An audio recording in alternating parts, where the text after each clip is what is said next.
Assalamualaikum Ustadz. Waalaikumsalam. Apakah tuyul benar keberadaannya? Kami pernah mengalami beberapa kali kehilangan uang padahal disimpan dengan baik dan dikunci dengan rapat. Kalau benar adanya, bagaimana kami menghadapi makar tuyul tersebut? Apakah menaburkan kacang hijau dalam tempat uang bisa menjadi solusi sebagaimana terdapat pada beberapa artikel? Tidak juga. Bagaimana kalau tuyulnya suka kacang hijau? Bahaya, malah semakin betah dia. Ya, caranya kita berdoa kepada Allah dan usir dia dengan minta perlindungan kepada Allah. Kita bisa ruqyah tempat tersebut. Kita usir dia sebagaimana kita usir pencuri. Bacakan doa, kemudian ya, berdoa kepada Allah, minta agar kita ditolong, bahwa kita didolimi dengan keberadaan tuyul ini.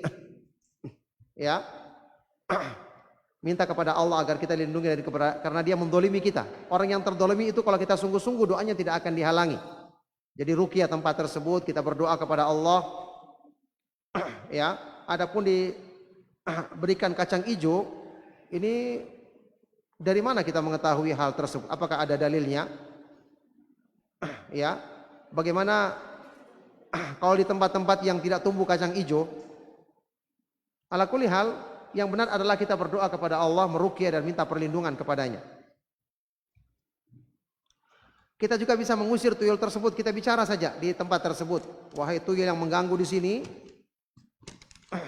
saya berdoa kepada Allah supaya kamu akan diusir dari sini.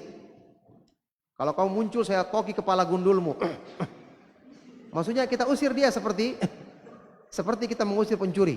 Karena tuyul itu ya makhluk, kita bisa marahi dia. Kita berdoa kepada Allah. Nah,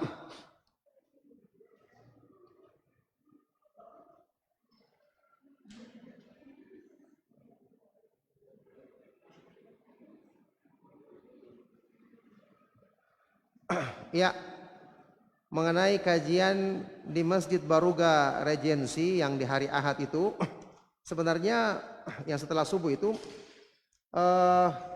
saya tinggal tunggu dari panitianya saja. Kalau panitianya lagi sudah siap lagi, insya Allah bisa kita adakan lagi. Nah, ya tinggal panitianya saja yang mengatur. Baik.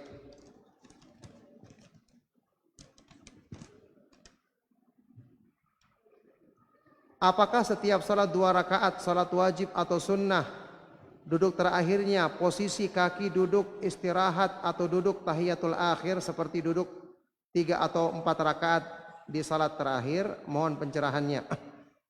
Ya, ini sudah kita katakan, ada khilaf kuat di kalangan para ulama. Ya, karena hadis Rasulullah Shallallahu Alaihi Wasallam yang menjelaskan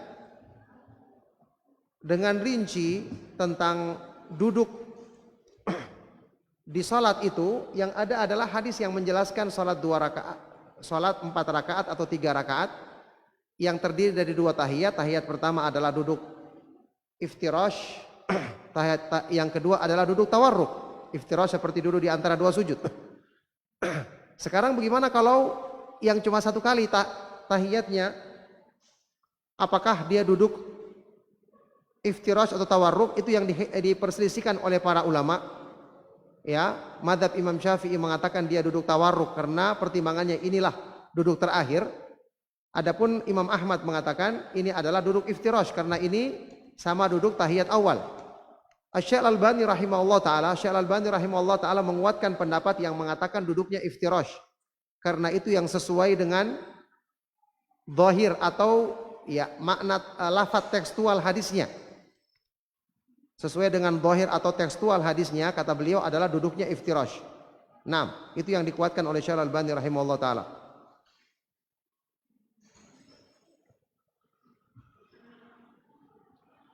Ustadz, saya mau bertanya, rencana kami mau menikahkan anak kami dan kami dari pihak laki-laki. Kami rencana mau kasih uang 50 juta.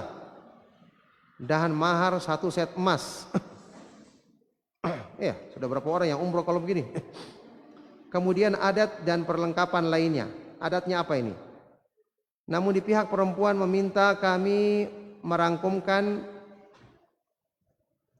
saja semuanya 80 juta termasuk dengan maharnya mi. Nanti mereka juga yang belanja semua perlengkapan itu Ustaz. Jadi kami hanya tahu beres istilahnya serta selesai belanja mahar yang mereka beli berupa emas 1 set tadi diberikan kepada kami untuk dibawa di acara akad nikah nanti. Inti dari pertanyaan kami, bolehkah kita dari pihak laki-laki memberikan uang kepada pihak perempuan untuk membelikan 1 set emas untuk mahar nanti? Ya, kalau kita sepakati sebenarnya boleh-boleh saja. Ya, tidak ada masalah tentang masalah ini. Kalau kita sepakati kita mau, ya, karena toh juga pihak perempuan mahar juga nanti untuk dia sesuai dengan keinginan dia. Tidak mengapa. Tapi kalau kita tidak mau juga boleh. Kita katakan bahwa kita yang ingin beli terserah, kesepakatannya saja. Ya, ini yang penting kita sudah sepakati tentang masalah maharnya, sudah disetujui juga. Tidak mengapa kalau kita mau seperti itu. Artinya secara syariat tidak ada larangan dalam masalah ini. Nah, cuman kalau seandainya pihak laki-laki juga tidak mau, ya terserah juga boleh. Tidak diharuskan menyetujui usulan tersebut. Penempatan subhanallah dan masya Allah. Beberapa hadis yang sahih menyebutkan Nabi SAW pernah menyebutkan subhanallah itu ketika berhubungan dengan sahabat yang ketika baru masuk Islam itu waktu perang Hunain ada yang meminta dibuatkan pohon untuk keberkahan senjata itu. Itu disebutkan dalam sebagian riwayat Nabi SAW berkata subhanallah, dalam riwayat lain Allahu Akbar. Qultum walladzi nafsi biyadi kama qalat Banu Israil li Musa alaihissalam. Ucapan kalian seperti ucapannya Bani Israel kepada Nabi Musa. Jadi mensucikan Allah itu diucapkan ketika ada hal-hal yang misalnya ucapan kesyirikan, kekufuran, sama seperti yang disebutkan dalam Al-Quran di surat Al-Baqarah. Wa qalu ittakhadar rahmanu waladan subhanah. Dan mereka berkata, Allah yang maha pemurah mengambil anak. Langsung Allah sucikan dirinya. Maha suci Allah, maha suci dia. Jadi ketika ada hal-hal yang menyebutkan tentang pelanggaran terhadap keimanan kepada Allah, misalnya orang melakukan syirik, orang yang mengucapkan kalimat kufur, ada orang yang menyebutkan tentang hal-hal yang tidak pantas bagi Allah, ucapkan subhanallah.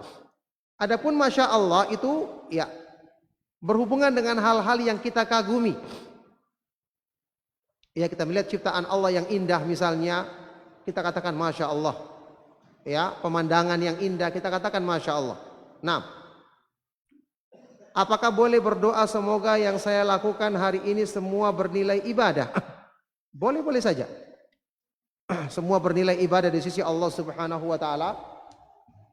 Ya. Berarti setelah kita berdoa kita usahakan untuk meluruskan niat kita ketika melakukan perbuatan-perbuatan sampai pun urusan dunia kita niatkan untuk menguatkan kita dalam melaksanakan ketaatan kepada Allah.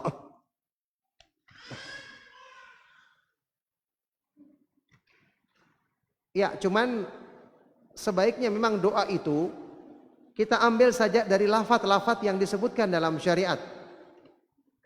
Misalnya kita mengatakan ya, minta pertolongan kepada Allah untuk bisa selalu beribadah kepadanya. Minta pertolongan kepada Allah agar urusan-urusan yang kita lakukan selalu mendatangkan kebaikan untuk dunia dan akhirat kita, begitu. Yang lafaz-lafaz yang ada dalilnya atau sesuai dengan doa Rasulullah SAW atau doa-doa dari Al-Quran, itu lebih baik. Bolehkah kita bepergian berkunjung ke negeri yang minoritas orang muslim? Permasalahannya ada teman yang di dalam bisnisnya dapat hadiah gratis pergi ke negara yang minoritas orang muslim, minoritas sebagai hadiah karena sudah tercapai target. Ya. Ya, hadiah seperti ini kan tidak mesti harus diterima. Kalau kita ke negeri muslim hanya sekedar negeri minoritas muslim yang di situ nampak syiar-syiar kekafiran, hanya untuk jalan-jalan dan liburan tidak boleh. Itu dilarang oleh para ulama seperti penjelasan Syekh Shalih Fauzan Al-Fauzan dalam kitab Al-Wala' wal Bara'. Karena itu termasuk tanda loyal kepada mereka. Kita boleh ke sana kecuali kalau kita berdakwah, ya, atau ada urusan darurat yang mengharuskan kita ke sana. Kalau cuma sekedar jalan-jalan, bagaimana kalau kita di sana nanti akan mengalami hal-hal yang membahayakan agama kita? Tidak boleh. Dan pastinya kita akan kesulitan menampakkan syiar-syiar agama kita. Yang boleh itu kalau kita berdakwah atau urusan-urusan darurat yang harus kita lakukan. Jadi kalau ada hadiah seperti ini, maka mintalah untuk pergi ke tempat-tempat yang lebih baik seperti umroh misalnya, ataupun kalau memang kita harus berjalan-jalan ya di negeri kaum muslimin, tidak perlu kita berjalan-jalan di tempat-tempat seperti itu. Apakah boleh kita sebagai seorang istri yang tinggal jauh kerja oleh suami sering kali timbul pikiran negatif terhadap pasangan kita? Apakah itu hal yang wajar kita sebagai istri berpikir demikian? Iya. Itu memang fitnah yang terjadi ketika suami istri ya berjauhan. Seharusnya dan sebaiknya mereka berdekatan. Namanya suami istri itu asalnya mereka disebutkan dalam Al-Quran litaskunu ilaiha, supaya kamu merasa tentram ketika dekat dengannya. Jadi bukan berjauhan. Pekerjaan usahakan. Ya, kalaupun ditempatkan di tempat yang jauh, maka dia berusaha supaya bisa mengajak istrinya, anaknya, mungkin sementara waktu dia urus dulu, supaya nanti bisa bersama-sama. Itu lebih afdol dan lebih utama karena Allah menyebutkan dalam Al-Quran, hunna libasul lakum wa antum libasul lahun. Istrimu adalah pakaian bagimu dan kamu pakaian bagi mereka. Bagaimana mungkin pakaian berjauhan dari orangnya? Ya, tidak ada yang namanya pakaian jarak jauh. Ya, oleh karena itu usahakan untuk dekat, itu lebih afdol dan lebih bisa saling menjaga.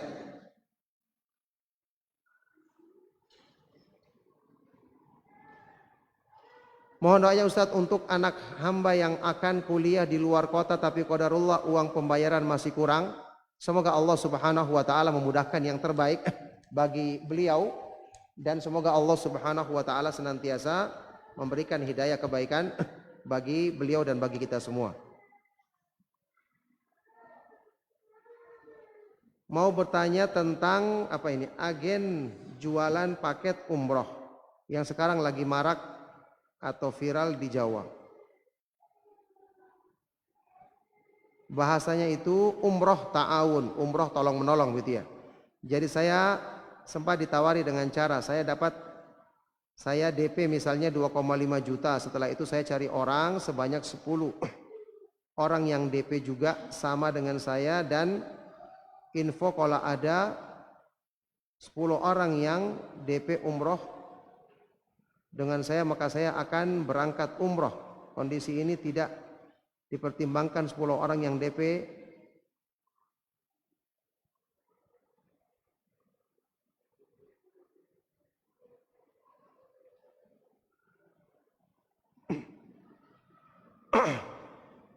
Iya, saya tidak tahu. Yang jelas kalau masalah kita mencari orang dan kita dapatkan upah atau upah jasa itu boleh-boleh saja. Ketika agen umroh misalnya menawarkan kepada orang yang bisa mendapatkan, maka dia dapatkan upah ya. Sekarang ini kan rata-rata orang yang jadi agen itu ya memberikan upah kepada orang yang mencarikan jamaah untuknya. Ya.